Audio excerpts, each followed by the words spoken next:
Les voies respiratoires et la mucoviscidose.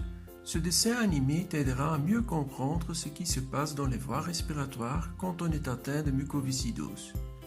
L'air entre par le nez ou par la bouche, puis passe dans la trachée et atteint ensuite les bronches, les bronchioles et finalement les très petits sacs pulmonaires appelés les alvéoles. Les voies respiratoires sont couvertes d'une fine couche de mucus fluide, formant un tapis qui sert à capter les poussières et les microbes. Des cils sont aussi présents dans les voies respiratoires et vont aider le mucus à remonter vers le nez et la bouche. Cet escalateur mucociliaire assure ainsi le nettoyage des voies respiratoires.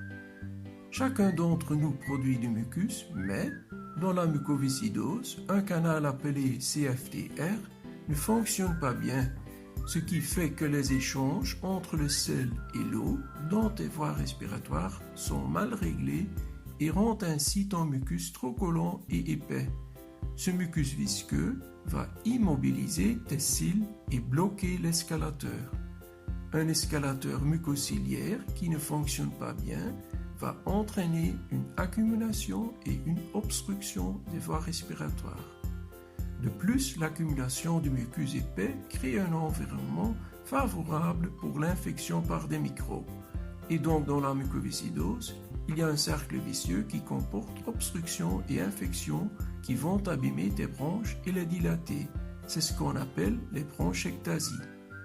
Pour éviter cela, on te demande de faire tous les jours au minimum un aérosol de mucolytique permettant de fluidifier tes sécrétions et faciliter leur élimination. Tu comprends mieux maintenant aussi pourquoi le médecin te prescrit des antibiotiques. L'objectif est de retarder le plus tard possible le développement des bronchectasies.